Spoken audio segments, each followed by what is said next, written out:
ready for the Blackout Part 2? Come to this blackout ready to have fun. In July 16th in Atlanta, Georgia. It's almost time for the blackout. Hey, is you ready for the blackout? Hey.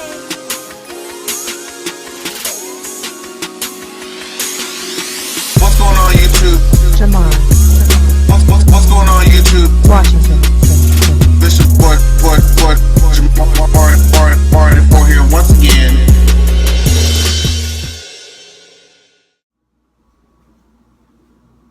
Bitch! Did y'all see Miss Empire Girl? Hold on, cause I'm coming on to screen. I'm coming on screen. Hold on. Ooh, bitch. Okay, girl. All right. We have waited to get to this fucking point forever. And I'm going to do this review in my bonnet because this damn episode scalped me bald. I ain't got no more hair. No more hair. But before we get into Empire, really quick, if you guys saw from the beginning of the video, I'm reminding everybody about this year's... excuse me. Wait. Okay. I'm reminding everybody about this year's Blackout event. Make sure you guys... send your payments of $20 to sweetandgreetc@gmail.com to get your ticket to the Blackout this year. It's going to be me, the Scorpion, Sweet Addictions TV, Messy Miles, Alonzo Larone, Brian B, Miss PTV, Ashley Miller, Fords Rocks. Like, we're all going to be underneath one roof, you guys, to party, have fun, drink. We're going to all go to Six Flags. I think we're going to go out later that same day. It's just going to be way too much fun. If you guys saw the videos and pictures and everything from the Blackout last year, we're trying to do it bigger and better this year. So make sure you guys come out and support. We're going to have an awesome time. So, now that I've gotten that out the way, let us talk about this episode. Oh my God. Okay. So we literally just piggyback up where we left off before, where some mysterious figure pushed Rhonda down the stairs, watched her pregnant ass go down the stairs and bump up against the staircase like she was a pinball machine and shit. And I need to reiterate that the internet, everybody on the internet is going to hell. Do you know why everybody on the internet is going to hell? Because that day the episode aired last year, somebody with a heart of stone put that clip of her falling down the stairs in slow motion and then had the unmitigated gall, y'all, to play Alicia Keys falling. That is so fucking childish and petty, I just don't even know what to do. But anyways, so she on the floor. She did. She laying in blood, blurred vision, and whatnot. And she sees some red bottom flats. They look like they were flats, but it looked like the bottom of them was at least red, bitch, walking out the door. But I guess, I don't know if she dreamt it or what, because she didn't pay attention to that until much later in the episode. So she laying, boom. I'm thinking like, oh hell, she done dead. I knew that baby, there's no way you can fall down a spiral staircase and land dead set on your abdomen as pregnant as she was. It's not like, I want to say maybe if she wasn't as far along, the baby may have made it, but she was out. Okay, so I was like, as soon as that happened, I'm like, well, ain't that a bitch? But you know what? Karma's a bitch though, because there's no way that Boo Boo Kid is getting away with that. There is no fucking way she gonna get away with that shit. And we're gonna talk about her in a second too, bitch. So we open up with the scene where Hakeem is coming back home and Miss Cookie is sitting there waiting for that ass. Okay, with the broomstick. And she was just like, why did you do this to our family? She's like, oh, he had it coming. I wasn't doing it to the family. I was doing it to him. Man, Cookie started beating the shit out of Hakeem with anything she could find. She was beating him with the broom. That broke. She got the lamp or whatever the hell that was, a bust or something, was beating him over the head with that shit. Like, take your motherfucking vote back. We're going to set up another meeting. You're going to take back that vote. If you're not, I'll beat the hell out you till you do.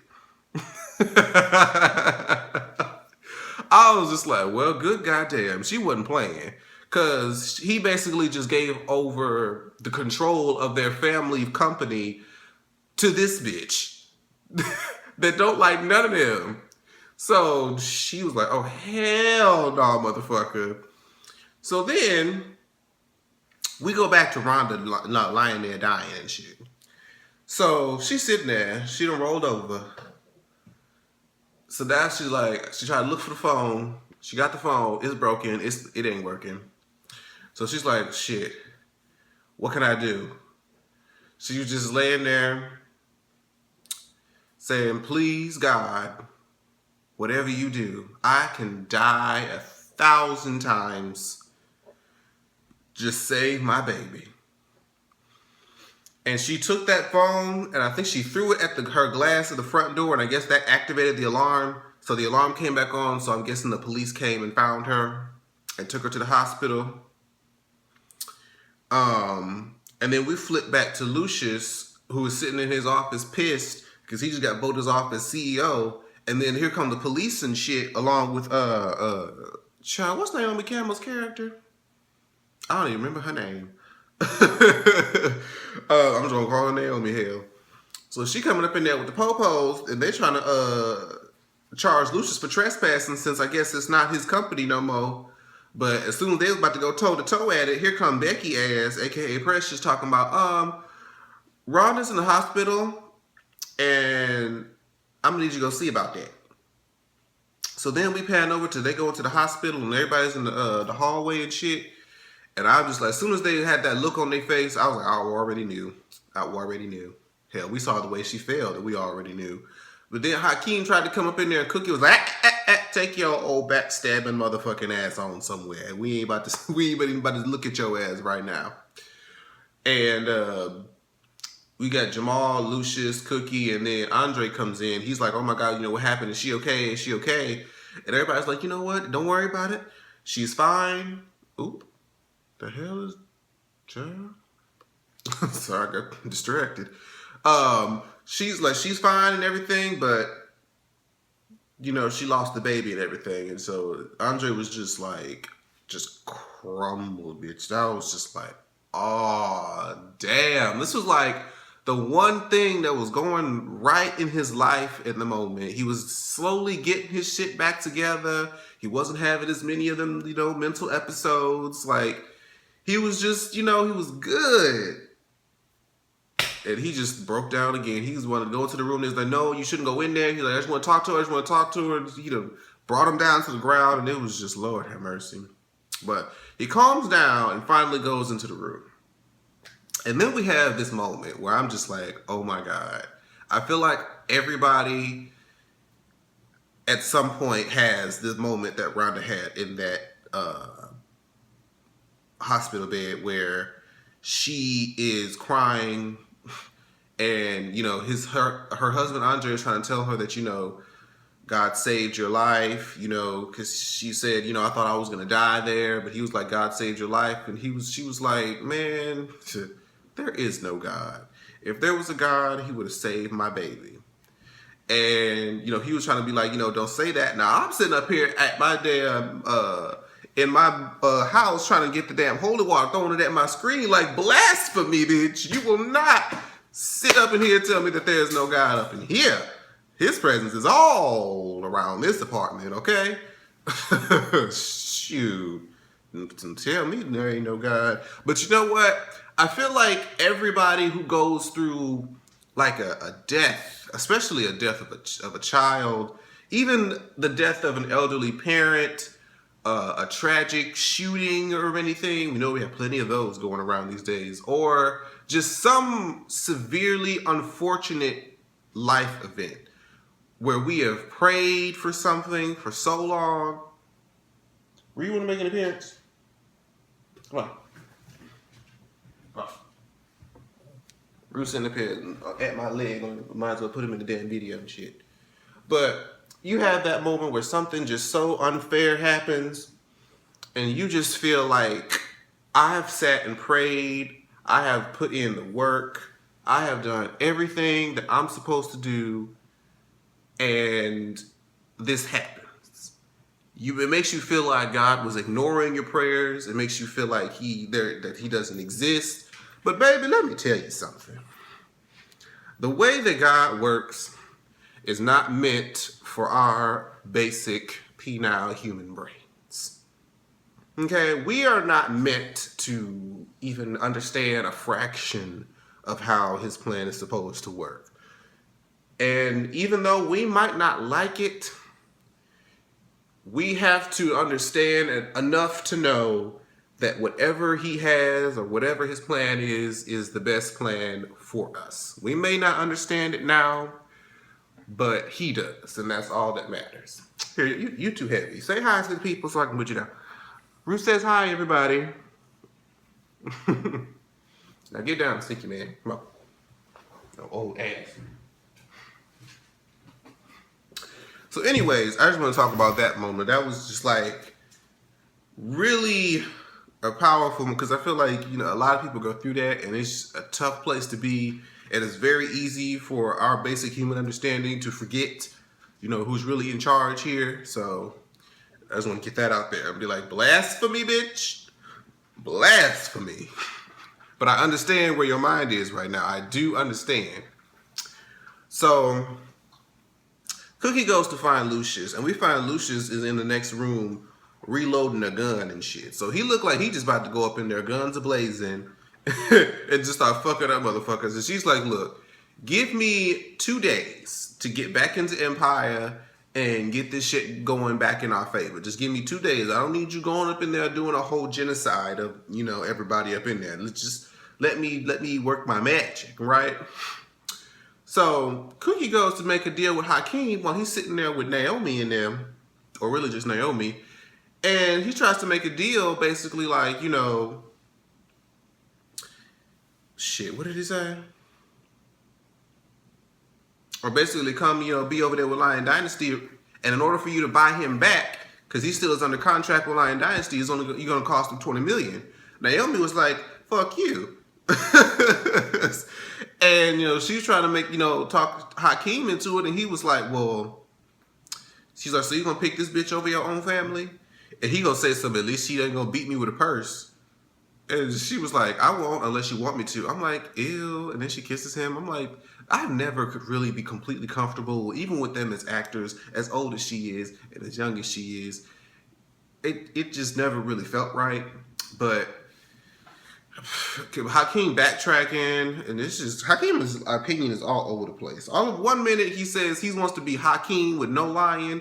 Now he wants to rule the dynasty, now he wants to rule Empire as Hakeem Lion. And I'm just like, okay. And then he was like, so anti-Lucius and pro-Cookie. Now he's anti-Cookie again. I'm just like, not Lucius. Hakeem, bae, pick a side. You know what I'm saying? Just pick a side. So this next comes the petty moment of the episode. One of the petty moments of the episode. So Rhonda laying in her goddamn hospital bed, and here comes this bitch rocking something I swear I seen on Scandal, bitch. I swear Olivia Pope had that same jacket and suit on at some point. Boo Boo Kitty coming there crying, well, teary-eyed or misty-eyed or whatever, with a big bouquet of flowers. It's like, oh my God, Rhonda, are you okay? Do you need anything? Everything's gonna be okay. There's gonna be another heir. There's gonna be another heir to the throne. You don't have to worry about that. She's trying to be so sympathetic, knowing damn well she's the one that pushed that bitch off, and she's the one carrying the heir that she's referring to. I tell you something, damn it, Boo Boo Kitty, your ass has had a first class ticket to hell with a gasoline 2-piece on. How dare you, bitch? And just poor Rhonda's just so blissfully ignorant and just can't figure it out. I think she did figure it out later on in the episode, because when she leaves the hospital and she's there with Andre and then she tries to go up the stairs and of course she doesn't really make it and she kind of stumbles back, but it's like she looked at where she was falling and she was looking at the door, and for some reason she realizes something. We're not sure what she realizes, but she realized something. And I'm guessing that she put 2 and 2 together equaling 4. that at least another person was in that house. She didn't just all of a sudden leap forward and shit and off the damn stairs. No, bitch, no. That ain't how that works. So hopefully her and Boo Boo Kitty have at it, because I'm telling you, if it was me, oh bitch, handicapped or not, I'm beating the shit out of you, bitch. I'm coming up in there with my hover round and whooping your damn ass. Shit. Go kill my... Oh, don't tell Andre either, because Andre would... Ain't no telling what... Andre pulled some Huck shit off Scandal and chopped the bitch up and mail her across the country or something crazy.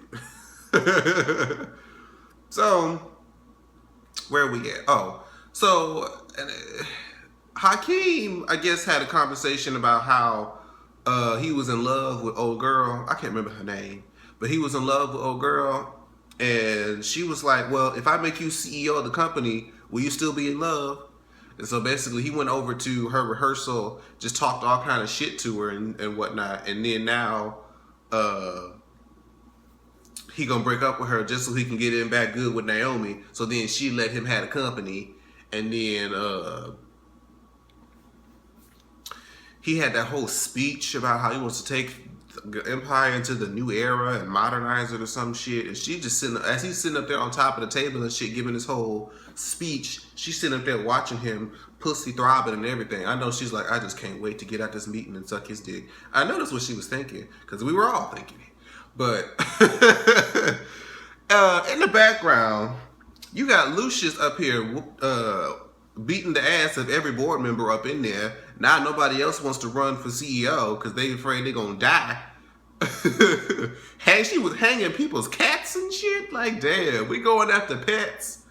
Shit, I guess if you ain't got no other family or kids, then hell, I gotta go with what I got. But let's see, where are we at? Okay, last couple of moments is now, you know, Hakeem goes back to the girl after he done talked shit to her. Like, look, the only reason I broke up with you was so that I can get Empire, and now that I got what I want, all I want is you. I'm like, oh, okay. If I was her, I would have been like, that doesn't make sense. You could have just said that you broke up with me. You didn't have to actually break up with me, motherfucker. I don't know. I just would have had more questions than that. But she was just like, oh, okay. And, you know, they start kissing and she's like, I want you to pop my cherry. And at first, he was like, you know, I don't know if we should do this. Are you sure? She's like, yeah, I want to do it. I love you. And then you see that moment where the dick penetrates the hymen into her freshly virgin little vagina. And she's like, you take that deep breath. Y'all know y'all know that breath, that deep inhale when you first deflower someone, or if you getting deflowered, you know what that is. So she done got that good dick, girl. Even though I felt a way about it. I was mad. I was like, oh, lucky bitch. But I'll applaud you, bitch. I'll applaud you this time. I ain't gonna be a old bitter bitch today.